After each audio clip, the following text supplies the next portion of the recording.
Welcome to this week's edition of Warrior Weekly. I'm Matt Prink, joined by Assistant Athletic Director Travis Whipple, and Warrior basketball closed out their NSIC road trip and regular season on the road up in Crookston and in Moorhead.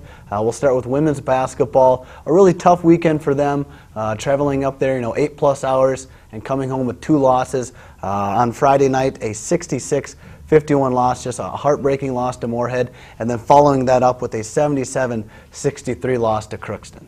Well, Michelle McDonald really played well on Friday night and had 19 points in that one. And I think you look at somebody like Tessa Wells, who was outstanding on Saturday's game, but a little bit banged up is the team, especially in the backcourt with some injuries and trying to deal with some of those issues here now at the end of the season. Everyone's got aches and pains, and it's trying to manage through that and battle here because they've got a great opportunity to still host a home NSIC tournament game. Yeah, on their 4th in the NSIC right now, and like you said, Travis, an impressive weekend by Michelle McDonald. 19 points on Friday and a double-double against Crookston, 12 points, 11 rebounds. And Tessa Wells, as you said, a career-high 14 points. What a killer crossover she had there up in Crookston, Minnesota.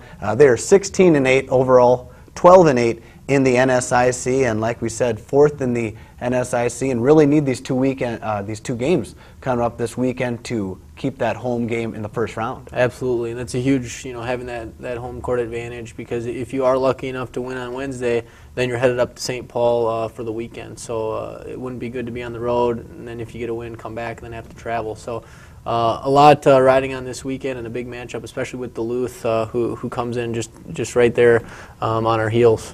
Men's basketball also traveling up to Moorhead and Crookston. They got back on track, and what a game it was against Moorhead on Friday night. 43 bench points, and shaking up the starting lineup, and it looked like it worked. A nice job, a 74-56 win. Xavier Humphrey had 11 points, and Winona State led the entire 40 minutes of the basketball game. Well, you're exactly right. They mixed up the lineup a little bit, and when you can bring Anthony Tucker and Clayton Vetty off the bench, that's pretty solid. But I thought just a lot more energy out there, played hard, and as you mentioned, led all 40 minutes, and so got out to a quick start, and I think that's really important. A big thing that Coach Lee's been talking all week about is their defense, and they've been working on that quite a bit, and you saw it on Saturday. So how important every single possession is, and again, a great opportunity still to host a home NSIC tournament game for them. Would be the 8th consecutive season. Only other teams in the league that have had a streak have been a couple years in a row. So that's an impressive streak, and they're looking to keep that going. Warrior men likewise, Warrior women, both 16-8, 12-8 going in, also 4th in the NSIC, trying to host that home first round game. And just talk real quickly, Xavier Humphrey, 11 points in both games this weekend. What a job he did to try and jumpstart this team. Unfortunately, they lost to Crookston 70-66, just struggled down the stretch there. I believe Crookston went on a 10-2 run in the final 90 seconds. So hopefully they can turn it around and take 2 this weekend against Bemidji and UMD. Now to women's track and field, and they competed at the UWL dual meet against La Crosse, and yet again Mary Thiessen, the NSIC Field Athlete of the Week. They bring home numerous individual crowns, and they continue to roll. Great weekend for Mary, as you mentioned.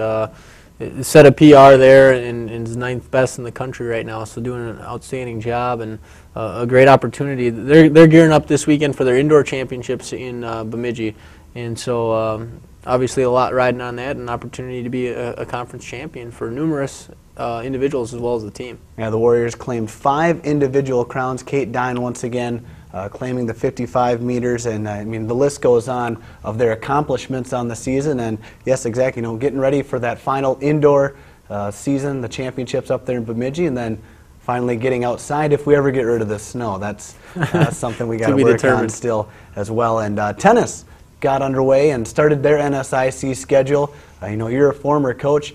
they're definitely on the way up. They took care of Moorhead, swept them 9-0, but also struggled to Upper Iowa and Augustana. But it's good to see them finally getting into conference play. Absolutely, and it's a great league, as you see in every sport. But Upper Iowa and Augustana have traditionally been a couple of the best teams in the conference, and so tough matchups there. They went down to 5-4, so a decisive final set in many of them, and so.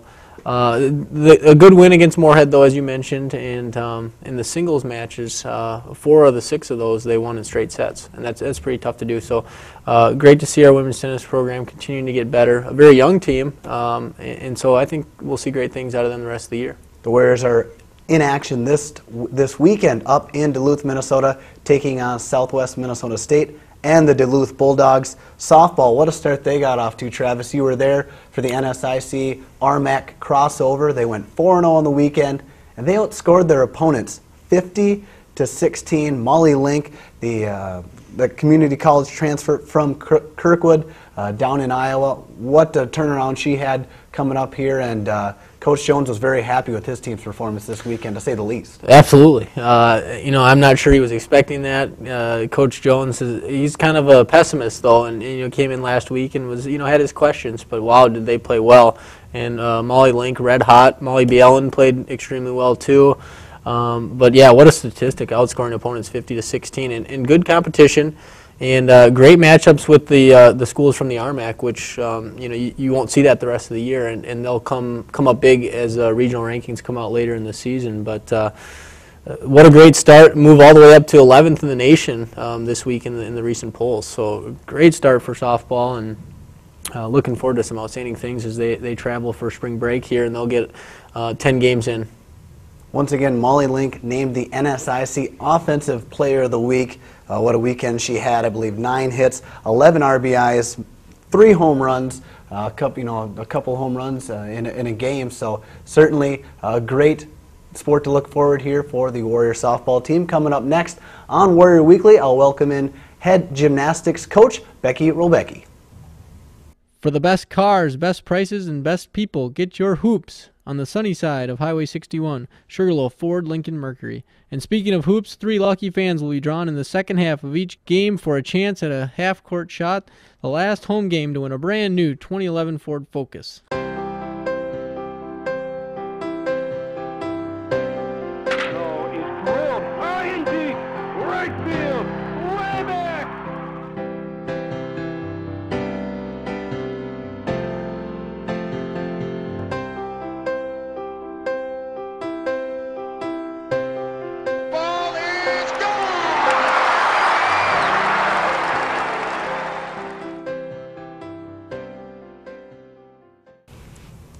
And welcome back to Warrior Weekly. I'm joined now by gymnastics coach Beckie Rolbiecki. Coach, you've had a very athletic team, a very competitive team all season long, defeating lacrosse here at home, doing quite well up at the Best of Minnesota. How would you gauge your team's performance so far on the year?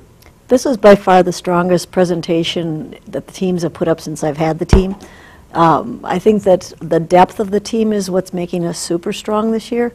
We have a lot of upperclassmen very capable, but our freshman squad is very strong as well, and our middle classes are holding their own too. So our numbers are up 2 or 3 points per meet for this time of year, and we're very proud of that.